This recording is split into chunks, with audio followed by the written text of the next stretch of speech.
കാത്തിരിപ്പിന് വിരാമമിട്ടുകൊണ്ട് 2026 FIFA world കപ്പിന് Mexico സിറ്റിയിലെ ചരിത്ര പ്രസിദ്ധമായ എസ്റ്റാഡിയോ ആസ്തക്ക സ്റ്റേഡിയത്തിൽ ഇന്ന് പന്തുരുണ്ട് കഴിഞ്ഞു.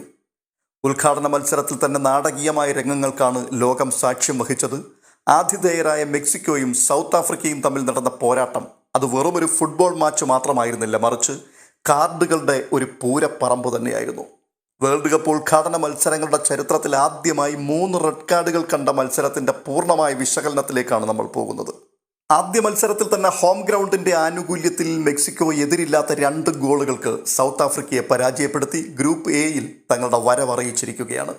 മെക്സിക്കോയ്ക്ക് വേണ്ടി ആദ്യം ഗോൾ വല ചലിപ്പിച്ചത് യൂലിയസ് ഖിനോണസ് ആണ്. മത്സരത്തിന്റെ തുടക്കത്തിൽ തന്നെ, അതായത് 8ാമത്തെ മിനിറ്റിൽ തകർപ്പനൊരു ഫിനിഷിങ്ങിലൂടെ ഖിനോണസ് മെക്സിക്കോയ്ക്ക് ആദ്യ ലീഡ് സമ്മാനിച്ചു.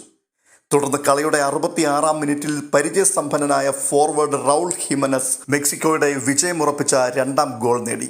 ഹിമനസിന്റെ കരിയറിലെ 4ാമത്തെ ലോകകപ്പാണെങ്കിലും ഒരു വേൾഡ് കപ്പ് ടൂർണമെന്റിൽ ആദ്യമായിട്ടാണ് അദ്ദേഹം ഗോൾ നേടുന്നത് എന്നുള്ളത് ഈ നിമിഷത്തെ കൂടുതൽ സവിശേഷമാക്കി മാറ്റുകയായിരുന്നു.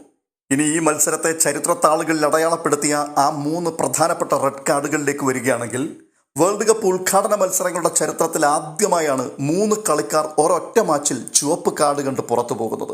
സൗത്ത് ആഫ്രിക്കയുടെ 2 താരങ്ങളും മെക്സിക്കോയുടെ 1 താരവുമാണ് അങ്ങനെ പുറത്തായത്. കളിയുടെ 49ാം മിനിറ്റിൽ സൗത്ത് ആഫ്രിക്കൻ മിഡ്ഫീൽഡർ യായ സിത്തോൾ ഒരു മെക്സിക്കൻ താരത്തിനെതിരെയുള്ള മോശം ഫൗളിന് നേരിട്ട് റെഡ് കാർഡ് കണ്ട് പുറത്തായി. അത് ഈ മത്സരത്തിന്റെ ഗതി തന്നെ മാറ്റിമറിച്ചു എന്ന് വേണമെങ്കിൽ പറയാം. തുടർന്ന് 83ാം മിനിറ്റിൽ സബ്സ്റ്റിറ്റ്യൂട്ടായിട്ട് ഇറങ്ങിയ സീനിയർ താരം തെമ്പാസ്വാനെ കടുത്തൊരു ഫൗള് നടത്തി. റഫറി ആദ്യം അത് ശ്രദ്ധിച്ചില്ലെങ്കിലും വാർ പരിശോധനയ്ക്ക് ശേഷം ഫൗളിന്റെ തീവ്രത മനസ്സിലാക്കി താരത്തിന് നേരിട്ട് ചുവപ്പ് കാർഡ് നൽകുകയും അദ്ദേഹത്തെ പുറത്താക്കുകയുമായിരുന്നു.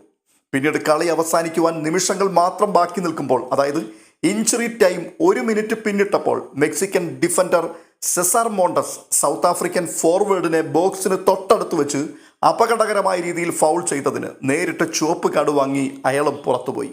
റഫറി എന്തിനാണ് ഇത്രയധികം റെഡ് കാർഡുകൾ എടുത്തത്, യെല്ലോ കാർഡുകളിൽ ഒതുക്കാമായിരുന്നില്ലേ എന്നൊരു സംശയം കളി കണ്ടുകൊണ്ടിരുന്നവരിൽ മിക്കവർക്കും ഒരുപക്ഷെ തോന്നിയിട്ടുണ്ടാവും. ഫിഫയുടെ പുതിയ കർശനമായ നിയമങ്ങളും കളിക്കാരുടെ അച്ചടക്കമില്ലായ്മയുമാണ് ഈ ഒരു തീരുമാനത്തിലേക്ക് സംഘടനയെ കൊണ്ടുവന്നിരിക്കുന്നത്. സൗത്ത് ആഫ്രിക്കൻ താരങ്ങൾ വരുത്തിയ ഫൗളുകൾ റീപ്ലേകളിൽ നോക്കിയാൽ ഇഞ്ചുറി കോസിംഗ് ആണ്. പരിക്കേൽപ്പിക്കുവാൻ സാധ്യതയുള്ള തരത്തിലുള്ള ടാക്ലിങ്ങുകളായിരുന്നു. പ്രത്യേകിച്ച് തെമ്പാസ്വേനയുടെ ഫൗൾ ബോധപൂർവമാണെന്ന് വാർ ചെക്കിങ്ങിൽ വ്യക്തമായിരുന്നു. കളിക്കാരുടെ സുരക്ഷയ്ക്ക് മുൻഗണന നൽകുവാനും അപകടകരമായ ടാക്ലിങ്ങുകൾക്ക് നേരെ ഒട്ടും വിട്ടുവീഴ്ച ചെയ്യാതിരിക്കുവാനും റഫറിമാർക്ക് ഇക്കുറി ഫിഫയുടെ കർശനമായ നിർദ്ദേശമാണ് ലഭിച്ചിരിക്കുന്നത്. അതുകൊണ്ട് തന്നെ റഫറി എടുത്ത തീരുമാനങ്ങൾ നിയമപരമായി തികച്ചും ന്യായമായതായിരുന്നു എന്ന് തന്നെ പറയാം. ഇന്നത്തെ കളിയെ വിലയിരുത്തിയാൽ ഹോം ഗ്രൗണ്ടിൽ ഹാവിയൻ അഗീറയുടെ തന്ത്രങ്ങൾ അത് കൃത്യമായി നടപ്പിലാക്കുവാൻ മെക്സിക്കൻ താരങ്ങൾക്ക് കഴിഞ്ഞു എന്നുള്ളതാണ് ആദ്യം തന്നെ പറയേണ്ടത്. ആദ്യ മിനിറ്റുകളിൽ തന്നെ പ്രസ് ചെയ്ത് കളിച്ച് അവർ കളി ഏറെക്കുറെ പൂർണ്ണമായും നിയന്ത്രിച്ചു. മധ്യനിരയും മുന്നേറ്റ നിരയും തമ്മിൽ നല്ല കെട്ടുറപ്പായിരുന്നു കാണുവാൻ കഴിഞ്ഞിരുന്നത്. എന്നാൽ അവസാന നിമിഷങ്ങളിൽ സെസാർ മോണ്ടസ് റെഡ് കാർഡ് വാങ്ങി പുറത്തു പോയത് ഡിഫൻസിലെ അശ്രദ്ധയെയാണ് വിളിച്ചു കാണിക്കുന്നത്. എന്നാൽ സൗത്ത് ആഫ്രിക്കൻ ടീമിന്റെ കളിയെ വിലയിരുത്തുമ്പോൾ ഹ്യൂഗോ ബ്രൂസിന്റെ ടീം ആദ്യ പകുതിയിൽ ഭേദപ്പെട്ട പ്രകടനം നടത്തിയെങ്കിലും 2ാം പകുതിയുടെ തുടക്കത്തിൽ സിത്തോൾ റെഡ് കാർഡ് കണ്ട് പുറത്തായതോടെ അവരുടെ പ്ലാനുകൾ പാളി. 10 പേരുമായി മെക്സിക്കോയെ പ്രതിരോധിക്കുക എന്നുള്ളത് അവരെ സംബന്ധിച്ചിടത്തോളം തികച്ചും ശ്രമകരമായിരുന്നു. തുടർന്ന് ഫൗളുകൾ ചെയ്ത് സ്വയം കളി നഷ്ടപ്പെടുത്തുന്ന ഒരു ടീമിനെയാണ് നമുക്ക് ഗ്രൗണ്ടിൽ കാണുവാൻ കഴിഞ്ഞത്. കളി തുടങ്ങി 4ാം മിനിറ്റിൽ തന്നെ ഒരു ഉജ്ജ്വലമായ ഷോട്ടിലൂടെയാണ് മെക്സിക്കോ അവരുടെ പ്രാധാന്യം ലോകത്തിന്റെ മുമ്പിൽ വെളിപ്പെടുത്തിയത്. ഭാഗ്യത്തിന്റെ അകമ്പടി ഉണ്ടായിരുന്നത് കൊണ്ട് മാത്രമാണ് ആ ഷോട്ട് ഗോളാകാതെ രക്ഷപ്പെട്ടത്. എന്നാൽ 9ാം മിനിറ്റിൽ സൗത്ത് ആഫ്രിക്കൻ ഗോളി വളരെ അശ്രദ്ധമായി നടത്തിയ ഒരു നീക്കം, അതിന് അവർക്ക് വലിയ വില കൊടുക്കേണ്ടതായിട്ട് വന്നു. എതിർ മത്സരാർത്ഥികൾ ബോക്സിന്റെ ചുറ്റുവട്ടത്തിൽ നിൽക്കുമ്പോൾ അതിന് യാതൊരു പരിഗണനയും നൽകാതെ അവരുടെ അടുത്ത് നിൽക്കുന്ന സൗത്ത് ആഫ്രിക്കൻ താരങ്ങളിലേക്ക് പന്തുരുട്ടി നൽകുക എന്നുള്ള അപകടകരമായ ഒരു തീരുമാനം സൗത്ത് ആഫ്രിക്കൻ ഗോളിയുടെ ഭാഗത്തു നിന്നുണ്ടായി.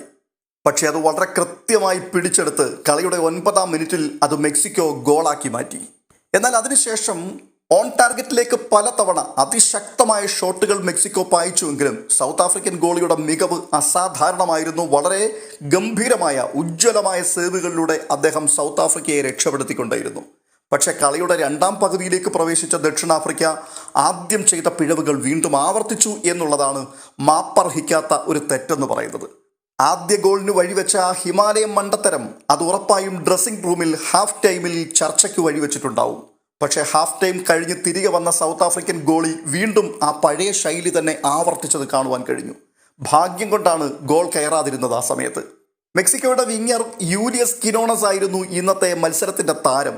ആദ്യ ഗോൾ നേടിയത് കൂടാതെ സൗത്ത് ആഫ്രിക്കൻ ഡിഫൻസിനെ നിരന്തരം വിറപ്പിക്കുവാൻ അദ്ദേഹത്തിന്റെ വേഗതയ്ക്ക് കഴിഞ്ഞു. മാത്രവുമല്ല, ഇന്നത്തെ മത്സരത്തിൽ മറ്റൊരു സവിശേഷത കൂടിയുണ്ട്. വെറും 17 വയസ്സു മാത്രം പ്രായമുള്ള ഗിൽബർട്ടോ മോറ എന്ന മെക്സിക്കൻ നിരയിലെ കൗമാരക്കാരൻ തന്റെ അരങ്ങേറ്റം കുറിച്ച ഒരു മത്സരം കൂടിയായിരുന്നു ഇത്. കളിയുടെ രണ്ടാം പകുതിയിലാണ് മോറയ്ക്ക് ടീമിന് വേണ്ടി പന്ത് തട്ടുവാനുള്ള അവസരം കോച്ച് നൽകിയത്. എന്തായാലും സ്വന്തം തട്ടകത്തിൽ 2-0 വിജയത്തോടെ മെക്സിക്കോ ടൂർണമെന്റിന് ഗംഭീര തുടക്കമിട്ട് കഴിഞ്ഞു. ഇനി വരുവാൻ പോകുന്ന മത്സരങ്ങളിൽ ഈ റെഡ് കാർഡ് ആവേശം തുടരുമോ എന്നുള്ളതൊക്കെ കാത്തിരുന്ന് കാണേണ്ട കാര്യമാണ്. എന്തായാലും ഈ മത്സരത്തെക്കുറിച്ച് കളി കണ്ടിട്ടുള്ള ആൾക്കാർ നിങ്ങളുടെ അഭിപ്രായങ്ങൾ കമൻറ്റ് ചെയ്യുവാൻ മറക്കരുത്. ഈ ചാനൽ ഇതുവരെ നിങ്ങൾ സബ്സ്ക്രൈബ് ചെയ്തിട്ടില്ല എങ്കിൽ ദയവ് ചെയ്ത് ഒന്ന് സബ്സ്ക്രൈബ് ചെയ്യുക. ഈ വേൾഡ് കപ്പിൻ്റെ വാർത്തകളും വിശേഷങ്ങളുമായി നിങ്ങൾക്കൊപ്പം ഫുട്ബോൾ മലയാളവും ഉണ്ടാകും. അപ്പോൾ അടുത്ത മാച്ച് അനാലിസിസുമായി വീണ്ടും കാണാം. അതുവരേക്കും ബൈ.